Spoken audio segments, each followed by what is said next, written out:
गुरुर्ब्रह्मा गुरुर्विष्णु गुरुर्देव महेश्वर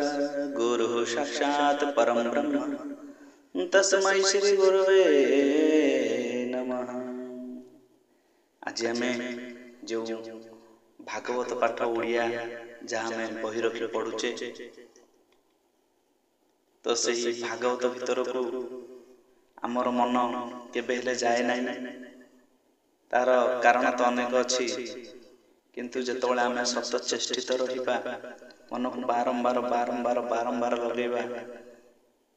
से गोविंद पाद पद्म जितेबाला कृष्ण प्रति भगवान विभिन्न स्वरूप प्रति जितेबाला विश्वास निष्ठा भल पाइबा आसी जाए से भागवत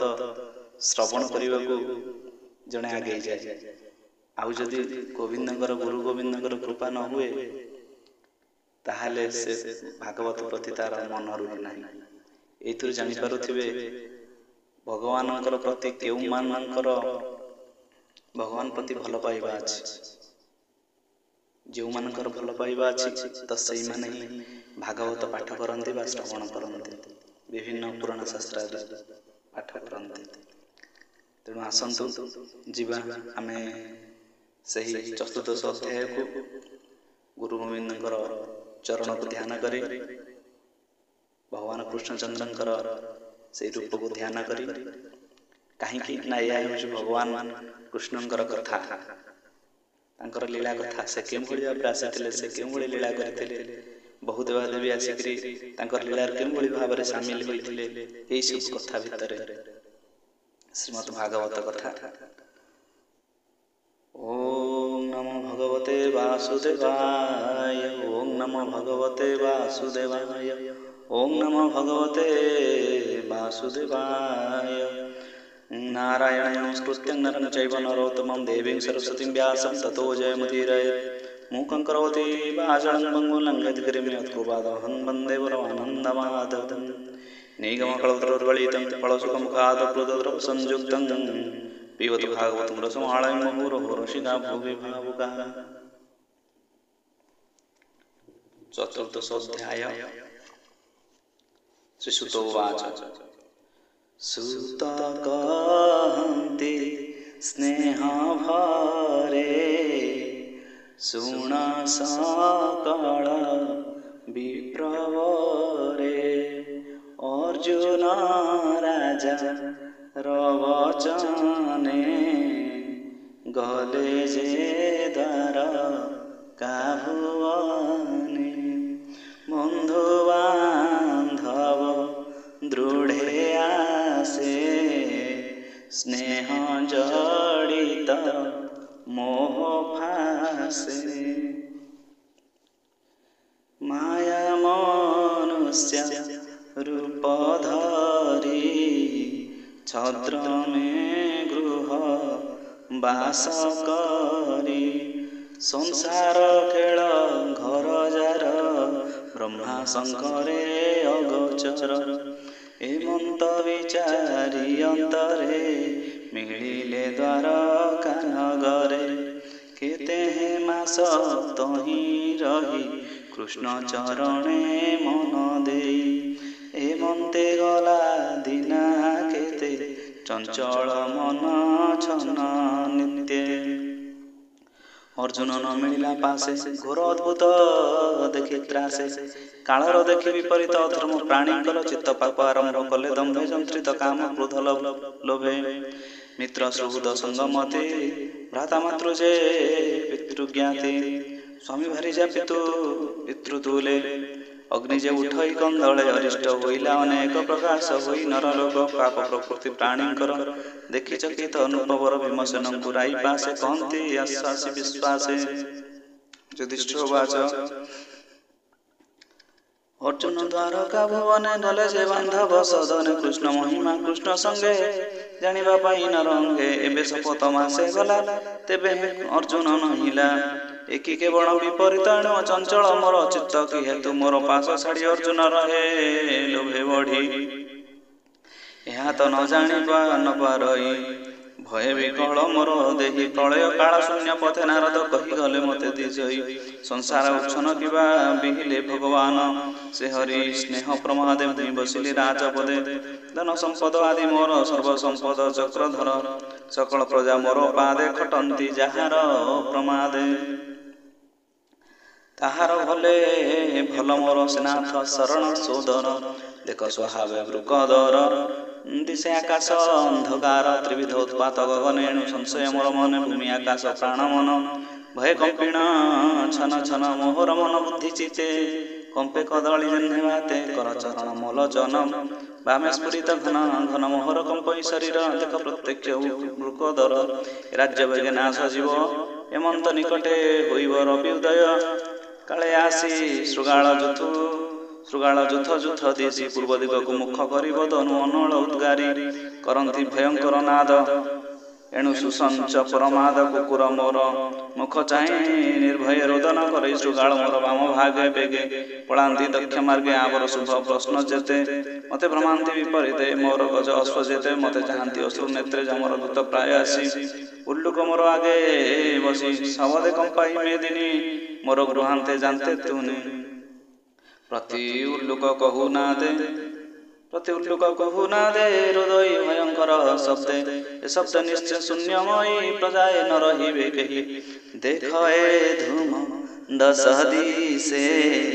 ଅନ୍ଧାର ଛନ୍ନେ ମହିତ୍ରା ସେ ପର୍ବତ ତୁଲେ ବସୁନ୍ଧରୀ କମ୍ପଇ ଘୋର ନାଦ କରି ଗଗନ ନିର୍ଘାତ ଶୁଭଇ ବିଜୁଳି ତେଜ ପ୍ରକାଶ ହୋଇ ବାୟୁ ପ୍ରକାଶ ଶେଖର ତର ନିସ୍ତେଜେ ଲୁଚେ ଦିନକର ଧୂଳିରେ ଦିଶେ ଅନ୍ଧକାର ଶବଦେ କମ୍ପେ ତିନି ପୁର ରୁଧିର ବରସନ୍ତି ମେଘ ଆମିଷ ଗନ୍ଧ ଦଶ ରୁଧିର ବରସନ୍ତି ମେଘେ ଆମିଷ ଗନ୍ଧ ଦଶ ଦିଗେ ସୂର୍ଯ୍ୟର ନଦୀ ସହି ତେଜ ଗ୍ରହ ସହିତ ନିଶାରାଜ ଦିଗ ଦିଶନ୍ତି ଧୂମମୟ ଘୋର ଅଦ୍ଭୁତ ଜାତ ହୁଏ ଉଛୁଳି ଉଠି ନଦୀ ନଦ କରନ୍ତି ସିନ୍ଧୁ ପ୍ରାୟ ନାଦ ଜନ୍ତୁଙ୍କ ମନ ସେହି ମତେ ଅଦ୍ଭୁତ ପୂରିତ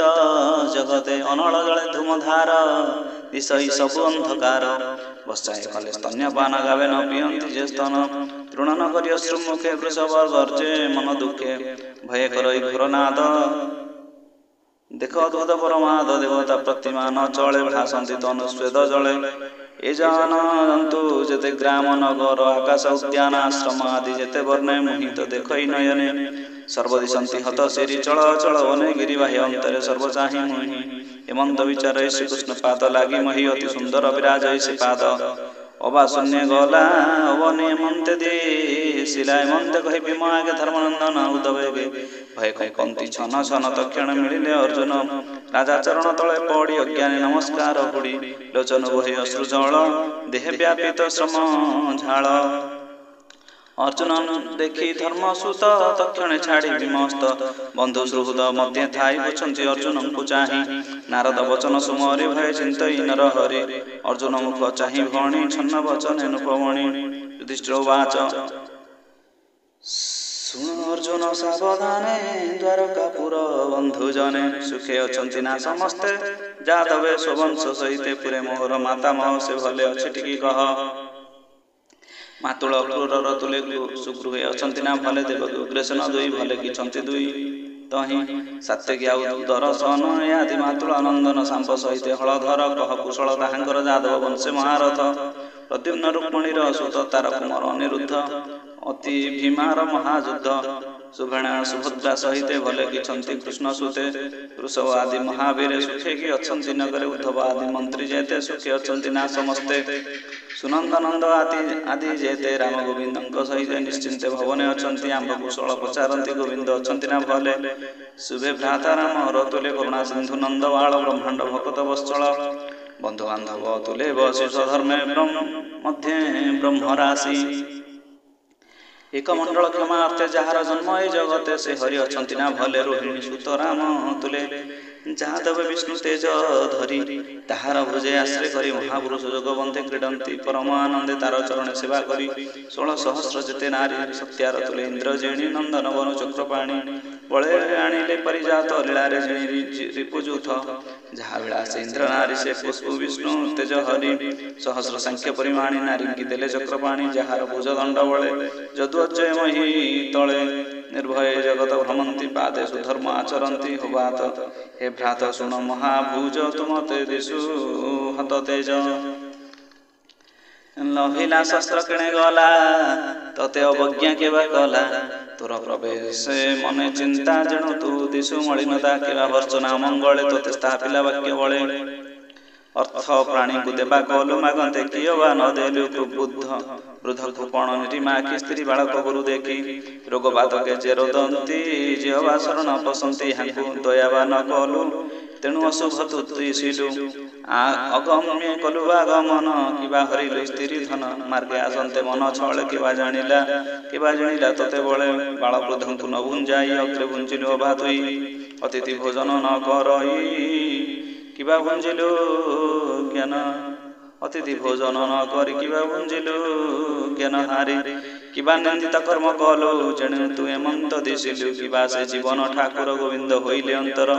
ତାହାର ଶୂନ୍ୟ ଶୂନ୍ୟ ମହି ଏମନ୍ତେ ପ୍ରାୟ ମୁମଣଇ କହି ବିପ୍ର ଜଗନ୍ନାଥ ପ୍ରଥମ ସ୍କନ୍ଧେ ଭାଗବତ ଇତି ଶ୍ରୀମଦ୍ ଭାଗବତେ ମହାପୁରାଣେ ପାରମହଂସ୍ୟ ସଂହିତାୟାଂ वैशिष्ट्यं प्रथम स्कन्धे नारद युधिष्ठिर प्रश्न नाम चतुर्दशोऽध्यायः भीमस्याभिरणभङ्ग मनैरभिमति भ्रम यदि शुद्धं सुधं मम दोष